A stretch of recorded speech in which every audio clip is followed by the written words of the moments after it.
ഏഷ്യാനെറ്റിന് അനുമോളുടെ അടുത്ത് എന്തെങ്കിലും വ്യക്തിവൈരാഗ്യം ഉണ്ടോ? അനുമോൾക്കിട്ട് കറക്റ്റായിട്ട് നോക്കി വെച്ച് പണി കൊടുക്കുന്ന പോലെ തോന്നുന്നില്ലേ? ഏഷ്യാനെറ്റിലെ കോമഡി കുക്സിൽ ഏറ്റവും കൂടുതൽ എൻ്റർടൈനിങ് ആയിട്ടുള്ള ഒരു എപ്പിസോഡായിരുന്നു ഇപ്പോൾ ഇന്നലെ കഴിഞ്ഞ എപ്പിസോഡ് എന്ന് പറയുന്നത്.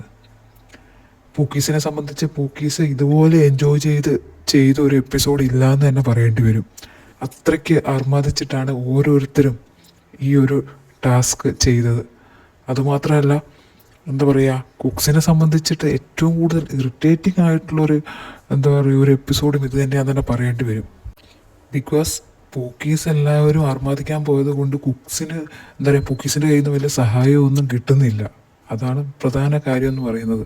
അപ്പോൾ ഈ അർമാദത്തിനും ഈ എൻ്റർടൈനിങ് എപ്പിസോഡിൻ്റെ ഒക്കെ ഇടയ്ക്ക് അനുമോൾക്കിട്ട് പണി കൊടുക്കാൻ ഏഷ്യാനെറ്റ് മറന്നിട്ടില്ല എന്നുള്ളതാണ് ശ്രദ്ധിക്കേണ്ടത്. നമുക്കറിയാം, കോമഡി കുക്സിൻ്റെ ഒരു ഫോർമാറ്റ് എങ്ങനെയാണെന്ന് വെച്ചാൽ ആദ്യം ഒരു അഡ്വാൻറ്റേജ് ടാസ്ക് കൊടുക്കും എല്ലാവർക്കും. അപ്പോൾ അതിൽ വിൻ ചെയ്യുന്നയാൾക്ക് ഒരു പ്രത്യേക കൺസിഡറേഷൻ കിട്ടും. അതിനുശേഷം 1 മണിക്കൂർ കുക്കിംഗ് ടാസ്ക് കൊടുക്കുമ്പോൾ അതിൽ 20 മിനിറ്റ് എന്തെങ്കിലുമൊക്കെ ഒരു ഹിൻഡ്രൻസ്, ഒരു തടസ്സം സൃഷ്ടിക്കാൻ വേണ്ടി എന്തെങ്കിലും ഒരു സംഭവം ഉണ്ടാവും. അപ്പോൾ ഈ അഡ്വാൻറ്റേജ് ടാസ്ക് വിൻ ചെയ്തവർക്ക് ഈ ഒരു ഹിൻഡ്രൻസ് ടൈമിൽ ചിലപ്പം ഈ ഹിൻഡ്രൻസ് കൊടുക്കാതെയൊക്കെ അവരെ സഹായിക്കും. അതാണ് പൊതുവേ കാണാറുള്ള ഒരു ശൈലി എന്ന് പറയുന്നത്. അപ്പോൾ ഇത്തവണ കൊടുത്ത അഡ്വാൻറ്റേജ് ടാസ്ക് എന്താണെന്ന് വെച്ചാൽ മാക്സിമം എത്ര ഗ്ലാസ് ഫലൂദ നമ്മുടെ പൂക്കീസിനെ കൊണ്ട് ഈ കുക്സ് കുടിപ്പിക്കും എന്നുള്ളതായിരുന്നു. അപ്പോൾ അതിൽ വിൻ ചെയ്തത് മീനാക്ഷിയായിരുന്നു ഏറ്റവും കൂടുതൽ ഫലൂദ കഴിച്ചത്. അപ്പോൾ അത് വെച്ചിട്ട് അനുവിൻ്റെ ടീം വിൻ ചെയ്തു. ഇത്തവണ കൊടുത്ത ഹിൻഡ്രൻസ് ടാസ്ക് എന്താണെന്ന് വെച്ചാൽ പൂക്കീസിൻ്റെ ചെവിയിൽ മൈക്രോഫോൺ വെച്ചിട്ട് ഹൈ വോളിയത്തിൽ പാട്ടിടും. അതുകൊണ്ട് തന്നെ നമ്മുടെ കുക്സ് പറയുന്ന ഒന്നും പൂക്കീസിന് കേൾക്കാൻ പറ്റില്ല. അതുമാത്രമല്ല, കുക്സിൻ്റെ കയ്യിൽ വലിയൊരു ഗ്ലൗസ് ഇട്ടിട്ടുണ്ടാവും. അപ്പം കൈ കൊണ്ട് ആക്ഷൻ കാണിച്ചാലും പൂക്കീസിന് മനസ്സിലാവില്ല.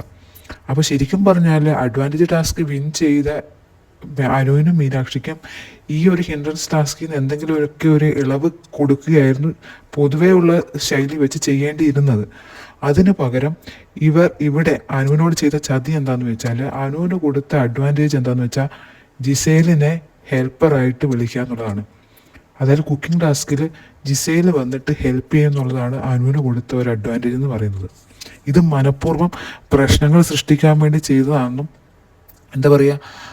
അനുവിനെ ഇറിറ്റേറ്റ് ചെയ്യാൻ വേണ്ടി മനഃപൂർവ്വം ചെയ്ത ഒരു പണിയാണെന്നുള്ളതും ബിഗ് ബോസ് കണ്ട എല്ലാവർക്കും വ്യക്തമായിട്ട് അറിയാവുന്ന കാര്യമാണ്.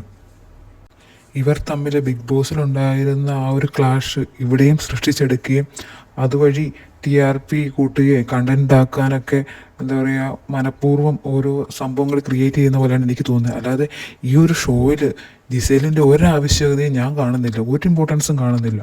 വെറുതെ ഒരു സ്റ്റാച്ചു പോലെ നിൽക്കുന്ന ഒരാളായിട്ടാണ് എനിക്ക് ജിസേലിനെ തോന്നിയത്. അതിന് ആ ഒരു ഷോയിൽ ജിസേലിന് ഒരു വക ഇമ്പോർട്ടൻസും ഇല്ല. എന്നിട്ടും ഇങ്ങനെയൊക്കെ ചെയ്യുന്നത് മനഃപൂർവ്വം എന്തെങ്കിലുമൊക്കെ ഒരു വിവാദം ഉണ്ടാക്കാൻ പറ്റുമെങ്കിൽ ഉണ്ടാക്കി TRP കൂട്ടാമെന്നുള്ള ഉദ്ദേശത്തിൽ തന്നെയാണെന്നാണ് വിചാരിക്കുന്നത്.